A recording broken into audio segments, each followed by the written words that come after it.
Welcome to kitchen diaries. ಇವತ್ತು ನಮ್ಮ kitchen ಡೈರಿಲಿ ಮಾವಿನಕಾಯಿನ ಉಪಯೋಗಿಸ್ಕೊಂಡು ಒಂದು ರಸ ಮಾಡೋ ರೆಸಿಪಿನ ನಿಮಗೆ ಹೇಳ್ಕೊಡ್ತಾ ಇದ್ದೀನಿ. ಅದು ಹೇಗೆ ಮಾಡೋದಂತ ಇವತ್ತಿನ ವಿಡಿಯೋದಲ್ಲಿ ನೋಡೋಣ.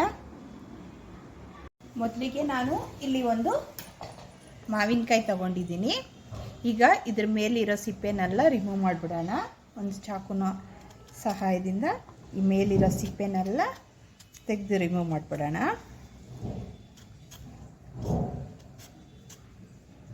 ಸಿಪ್ಪೆನೆಲ್ಲ ತೆಗೆದುಬಿಟ್ಟಿದ್ದೀನಿ. ಈಗ ಇದನ್ನು ಒಂದು ಸ್ವಲ್ಪ ಸಣ್ಣ ಸಣ್ಣ ಪೀಸ್ಗಳಾಗಿ ಕಟ್ ಮಾಡ್ಕೊಳ್ಳೋಣ. ತುಂಬ ಸಣ್ಣಗೆ ಬೇಡ, ತೋರಿಸ್ತೀನಿ ನಾನು ನಿಮಗೆ ಹೇಗೆ ಕಟ್ ಮಾಡ್ಕೊಳ್ಳೋದು ಅಂತ.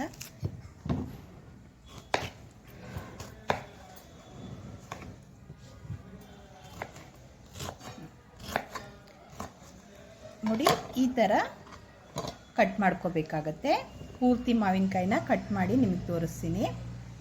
ನೋಡಿ, ಹೀಗೆ ಕಟ್ ಮಾಡಿ ಇಟ್ಕೊಂಡಿದ್ದೀನಿ. ಈಗ ಇದು ಕಪ್ಪಲ್ಲಿ ಮೆಜರ್ ಮಾಡಿದಾಗ 1 ಕಪ್ಪಷ್ಟು ಮಾವಿನಕಾಯಿ ಬರುತ್ತೆ ಅನಿಸುತ್ತೆ. ನಾನು ಅಂದಾಜಿಗೆ ನಿಮ್ಗೆ ತೋರಿಸ್ತಾ ಇರೋದು 1 ಕಪ್ಪಷ್ಟು ಮಾವಿನಕಾಯಿ ಬರುತ್ತೆ. ಈಗ ಇದು ಸೈಡಲ್ಲಿರಲಿ. ಈಗ ನಾನು ಸಣ್ಣ ಜಾರ್ ತಗೊಂಡಿದ್ದೀನಿ. ಇದಕ್ಕೆ ನಾನು 1 ಸ್ಪೂನಷ್ಟು ಜೀರಿಗೆ ಹಾಕ್ಕೊಂಡಿದ್ದೀನಿ ಮೊದಲಿಗೆ. ಇದ್ರ ಜೊತೆಗೆ 1 ಸ್ಪೂನಷ್ಟು ಕಾಳು ಮೆಣಸನ್ನು ಹಾಕ್ಕೊಂಡಿದ್ದೀನಿ. ಹಾಗೆ 1 ಸ್ಪೂನಷ್ಟು ಧನಿಯಾ ಕಾಳುಗಳನ್ನ ಹಾಕ್ಕೊಂಡಿದ್ದೀನಿ. ಇದ್ರ ಜೊತೆಗೆ ನಾನು 2 ಒಣಗಿದ ಮೆಣಸಿನ್ಕಾಯಿನ ಹಾಕ್ಕೊಳ್ತಾ ಇದ್ದೀನಿ. ನೋಡಿ, 2 ಒಣಗಿದ ಮೆಣಸಿನ್ಕಾಯಿನ ತುಂಡು ಮಾಡಿ ಹಾಕ್ಕೊಳ್ತಾ ಇದ್ದೀನಿ. ಈಗ ಇದನ್ನು ಸ್ವಲ್ಪ ತರಿಯಾಗಿ ಗ್ರೈಂಡ್ ಮಾಡ್ಕೊಂಡು ಬರೋಣ ನಾವು. ಈಗ ಗ್ರೈಂಡ್ ಮಾಡ್ಕೊಂಡು ಬಂದಿದ್ದೀನಿ. ಸ್ವಲ್ಪ ತರಿಯಾಗೆ ಗ್ರೈಂಡ್ ಮಾಡ್ಕೊಂಡು ಬಂದಿದ್ದೀನಿ. ನೋಡಿ, ಈ ಥರ ಇದೆ. ಈಗ ಇದಕ್ಕೆ ನಾನು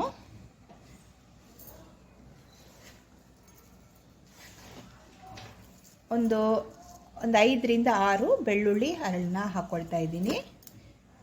ಇದ್ರ ಜೊತೆಗೆ ನಾನು ಮಾವಿನಕಾಯಿ ತೆಗೆದಿಟ್ಕೊಂಡಿದ್ನಲ್ಲ, ಅದನ್ನು ಇದಕ್ಕೆ ಹಾಕ್ಕೊಳ್ತಾ ಇದ್ದೀನಿ. ಜೊತೆಗೆ ಸ್ವಲ್ಪ ಅರಿಶಿನ ಪುಡಿ, ಟರ್ಮರಿಕ್ ಪೌಡ್ರನ್ನ ಹಾಕ್ಕೊಳ್ತಾ ಇದ್ದೀನಿ. ಜೊತೆಗೆ ಸ್ವಲ್ಪ ಉಪ್ಪನ್ನು ಸೇರಿಸ್ಕೊಳ್ಳೋಣ. ನೋಡಿ, ಸ್ವಲ್ಪ ಉಪ್ಪನ್ನು ಸೇರಿಸ್ಕೊಂಡು ಇದನ್ನು ನಾವು ಗ್ರೈಂಡ್ ಮಾಡ್ಕೊಂಡು ಬರೋಣ. ಪೂರ್ತಿ ಗ್ರೈಂಡ್ ಮಾಡ್ಕೊಂಡು ಬರೋಣ ಇದನ್ನು. ನೋಡಿ, ಇದನ್ನು ಹೀಗೆ ನೈಸಾಗಿ ಗ್ರೈಂಡ್ ಮಾಡ್ಕೊಂಡು ಬಂದಿದ್ದೀನಿ. ನೋಡಿ, ಈಗ ಇದನ್ನು ಒಂದು ಪಾತ್ರೆಗೆ ಸೇರಿಸ್ಕೊಳ್ತೀನಿ. ಈಗ ಇದನ್ನು ನಾನು ಒಂದು ಪಾತ್ರೆಗೆ ಸೇರಿಸ್ಕೊಳ್ತಾ ಇದ್ದೀನಿ.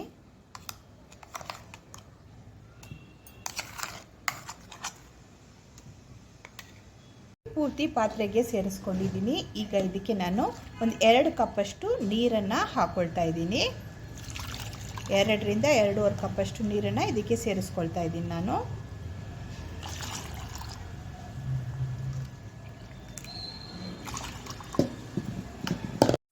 ಇದಕ್ಕೆ 2 ರಿಂದ 2.5 ಕಪ್ಪಷ್ಟು ನೀರನ್ನು ಸೇರಿಸ್ಕೊಂಡಿದ್ದೀನಿ. ನಿಮ್ಗೇನಾದರೂ ಹುಳಿ ಜಾಸ್ತಿ ಅನಿಸಿದ್ರೆ ಇನ್ನೊಂದು ಸ್ವಲ್ಪ ನೀರನ್ನು ಸೇರಿಸ್ಕೊಳ್ಳಿ. ನಿಮ್ಮ ಹುಳಿ ಹೇಗೆ ಬೇಕೋ ನಿಮಗೆ ಆ ಥರ ನೀರು ಹಾಕಿ ಅಡ್ಜಸ್ಟ್ ಮಾಡ್ಕೊಳ್ಳಿ. ಇದ್ರ ರುಬ್ಬುವಾಗ ಇದಕ್ಕೆ ಬೇಕಾದರೆ ನೀವು ಸ್ವಲ್ಪ ಕರ್ಬೇವಿನ ಸೊಪ್ಪನ್ನು ಹಾಕ್ಕೊಂಡು ರುಬ್ಕೋಬೋದು. ನಾನಿವತ್ತು ಸ್ಕಿಪ್ ಮಾಡಿದ್ದೀನಿ. ಈಗ ಇದಕ್ಕೆ ನಾನು ಸ್ವಲ್ಪ ಕೊತ್ತಂಬರಿ ಸೊಪ್ಪನ್ನು ಕಟ್ ಮಾಡಿ ಹಾಕ್ಕೊಳ್ತಾ ಇದ್ದೀನಿ. ಹಾಗೆಯೇ ಸ್ವಲ್ಪ ಕರ್ಬೇವಿನ ಸೊಪ್ಪನ್ನು ಹಾಕ್ಕೊಂಡು ಒಂದ್ಸಲ ನೀಟಾಗಿ ಮಿಕ್ಸ್ ಮಾಡಿ ಇದನ್ನು ಸ್ಟವ್ ಮೇಲೆ ಕುದಿಯೋದಕ್ಕಿಡೋಣ. ತುಂಬ ಹೊತ್ತು ಕುದಿಸೋದು ಬೇಡ. 1 ರಿಂದ 2 ಸಲ ಕುದಿಯೋಕ್ಕೆ ಸ್ಟಾರ್ಟ್ ಆದರೆ ಸಾಕು. ಆಗ ಸ್ಟವ್ ಫ್ಲೇಮ್ನ ಆಫ್ ಮಾಡಿ ನಿಲ್ಲಿಸ್ಬೋದು. ಈಗ ಇದನ್ನು ಸ್ಟವ್ ಮೇಲೆ ಕುದಿಯೋದಕ್ಕಿಡೋಣ. ಈಗ ನೋಡಿ, ನಾನು ಒಂದು ತಟ್ಟೆಯಲ್ಲಿ ಒಂದು ಸಣ್ಣ ಈರುಳ್ಳಿನ, ಚಿಕ್ಕ ಈರುಳ್ಳಿನ ಸಣ್ಣದಾಗಿ ಕಟ್ ಮಾಡಿ ಇಟ್ಕೊಂಡಿದ್ದೀನಿ. ಹಾಗೆ 2 ಒಣಗಿದ ಮೆಣಸಿನ್ಕಾಯಿನ ತುಂಡು ಮಾಡಿ ಇಟ್ಕೊಂಡಿದ್ದೀನಿ. ಒಂದು ಹಸಿಮೆಣಸಿನ್ಕಾಯಿ ದೊಡ್ಡದಾಗಿರೋದನ್ನು ಕಟ್ ಮಾಡಿ ಇಟ್ಕೊಂಡಿದ್ದೀನಿ. ಹಾಗೆ 2-3 ಬೆಳ್ಳುಳ್ಳಿನ ಹೀಗೆ ತೆಗೆದಿಟ್ಕೊಂಡಿದ್ದೀನಿ. ಇದು ಹೀಗೆ ಸೈಡಲ್ಲಿರಲಿ. ಇದು ನೋಡಿ, ಈಗ ಕುದಿಯೋದಕ್ಕೆ ಸ್ಟಾರ್ಟ್ ಆಗಿದೆ ರಸ. 2 ಸಲ ಕುದ್ರೆ ಸಾಕು. ಪೂರ್ತಿ ಕುದಿಯೋದಕ್ಕೆ ಸ್ಟಾರ್ಟ್ ಆಗಿದೆ. ನೋಡಿ, 2 ಸಲ ಕುದ್ರೆ ಸಾಕು. ಜಾಸ್ತಿ ಕುದಿಸ್ಕೊಳ್ಳೋ ಅವಶ್ಯಕತೆ ಇಲ್ಲ. ರಸನ ಜಾಸ್ತಿ ಕುದಿಸ್ಕೋಬಾರ್ದು. ನೋಡಿ, ಈ ಸ್ಟೇಜಲ್ಲಿ ನಾವು ಸ್ಟವ್ ಫ್ಲೇಮ್ನ ಆಫ್ ಮಾಡ್ಕೊಳ್ಳೋಣ. ಆಫ್ ಮಾಡಿ ಇದನ್ನು ಸೈಡಲ್ಲಿ ಇಟ್ಕೊಳ್ಳೋಣ. ಈಗ ಸ್ಟವ್ ಮೇಲೆ ಒಂದು ಚಿಕ್ಕ ಕಡಾಯಿ ಇಟ್ಕೊಂಡಿದ್ದೀನಿ. ಅದಕ್ಕೆ ಸ್ವಲ್ಪ ಎಣ್ಣೆ ಸೇರಿಸ್ಕೊಂಡಿದ್ದೀನಿ. ಒಗ್ಗರಣೆಗೆ ಎಣ್ಣೆ ಬಿಸಿ ಆಗಲಿ. ಎಣ್ಣೆ ಬಿಸಿಯಾಗಿದೆ ನೋಡಿ. ಈ ಟೈಮಲ್ಲಿ ನಾನು ಇದಕ್ಕೆ ಸ್ವಲ್ಪ ಸಾಸಿವೆನ ಹಾಕ್ಕೊಳ್ತಾ ಇದ್ದೀನಿ.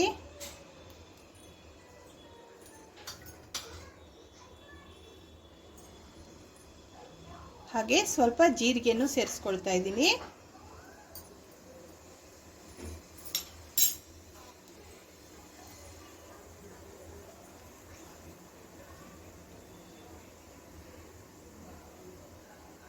ನೋಡಿ ಸಾಸಿವೆ ಸಿಡಿತಿದೆ. ಈ ಟೈಮಲ್ಲಿ ಒಂದು ಹಸಿಮೆಣಸಿನಕಾಯಿನ ಇದಕ್ಕೆ ಸೇರಿಸ್ಕೊಳ್ತಾ ಇದ್ದೀನಿ. ಹಾಗೆ ಒಂದು ಸ್ವಲ್ಪ ಬೆಳ್ಳುಳ್ಳಿನ ಹಾಕ್ಕೊಳ್ತಾ ಇದ್ದೀನಿ. ಕರಿಬೇವಿನ ಸೊಪ್ಪು ಸೇರಿಸ್ಕೊಳ್ತಾ ಇದ್ದೀನಿ. ಹಾಗೆ ಒಣಗಿದ ಮೆಣಸಿನ್ಕಾಯಿನೂ ಇದಕ್ಕೆ ಹಾಕ್ಕೊಳ್ತಾ ಇದ್ದೀನಿ. ಜೊತೆಗೆ ಈರುಳ್ಳಿನ ಹಾಕ್ಕೊಂಡು ಚೆನ್ನಾಗಿ ಫ್ರೈ ಮಾಡ್ಕೋಬೇಕಾಗತ್ತೆ.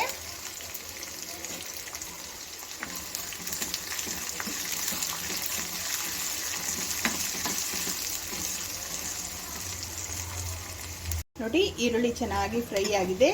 ಈ ಟೈಮಲ್ಲಿ ಸ್ಟವ್ ಫ್ಲೇಮನ್ನು ಆಫ್ ಮಾಡೋಣ. ಆಫ್ ಮಾಡಿಕೊಂಡು ಈ ಒಗ್ಗರಣೆನ ಈ ರಸಕ್ಕೆ ಸೇರಿಸ್ಕೊಳ್ಳೋಣ. ಸೇರಿಸ್ಕೊಂಡು ಚೆನ್ನಾಗಿ ಮಿಕ್ಸ್ ಮಾಡ್ಕೋಬೇಕಾಗತ್ತೆ.